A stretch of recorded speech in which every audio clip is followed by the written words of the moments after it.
አሰላሙ አለይኩም ወራህመቱላሂ ወበረካቱሁ።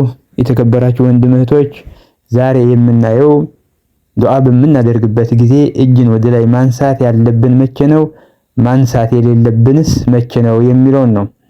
ዱዓ ስናደርግ እጅን ወደ ላይ ማንሳት ከአላህ ጋር ለመገናኘትና ትህትናን ለመግለጽ ካሉ የዱዓ ስነ ስርዓቶች አንዱ ነው። እጅን ማንሳት ያለብን እና የሌለብን ሁኔታዎች እንደሚከተለው ማየት ይቻላል። 1.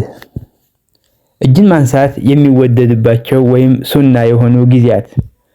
አብዛኛውን ጊዜ ዱዓ ስናደርግ እጅን ማንሳት ተወዳጅ ነው፣ በተለይም በሚከተሉት ሁኔታዎች። ከግዴታ ሶላት ውጭ ባሉ ጊዜያት፣ ለምሳሌ በሌሊት ሶላት ወይም ተሐጁድ ወቅት፣ በንግግር ወይም ኹጥባ መካከል ሳይሆን በሌላ ነፃ ጊዜ ዱዓ ስናደርግ፣ ለዝናብ የሚደረግ ዱዓ ወይም ኢስቲስቃ፣ ዝናብ እንዲዘንብ ዱዓ በሚደረግበት ወቅት እጅን በደንብ ወደ ላይ ከፍ ማድረግ ሱና ነው።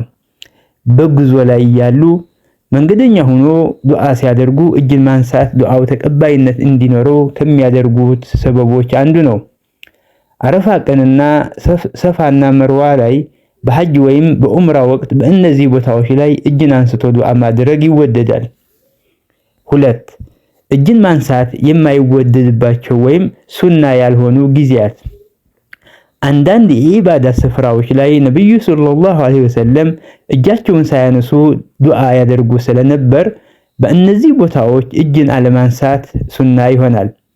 በሶላት ውስጥ በሩኩዕ፣ በሱጁድ ወይም በተሻሁድ ወቅት በተለይም አተህያቱ ላይ ጣትን ብቻ ማሳየት እንጂ እጅን ወደ ላይ አንስተን አንዘረጋም። በጁምዓ ኹጥባ ወቅት ኢማሙ ኹጥባ እያደረገ ዱዓ ሲያደርግ ተከታዩም ሆነ ኢማሙ እጅ አያነሱም። ነገር ግን ለዝናብ ወይም ኢስቲስቃ ዱዓ ከተደረገ ብቻ ማንሳት ይቻላል። ከግዴታ ሶላት በኋላ ወዲያው ነብዩ ሰለላሁ ዐለይሂ ወሰለም አዘውትረው ያደርጉት ስለመሆኑ ማስረጃ ስለሌለ ብዙ ምሁራን ከግዴታ ሶላት ሰላምታ በኋላ ዚክር ማድረግ እንጂ እጅ አንስቶ ዱዓ ማድረግን እንደ ሱና አይቆጥሩትም። 3. እጅን የማንሳት ሁኔታ። እጅን በደረት ትይዩ ማድረግ ወይም አጥብቆ ለሚለመን ነገር ወደ ላይ ከፍ ማድረግ ይቻላል። ሁለቱንም እጆች በማጣበቅ መዳፍን ወደ ሰማይ ወይም ወደ ፊት በማዞር መለመን ተገቢ ነው።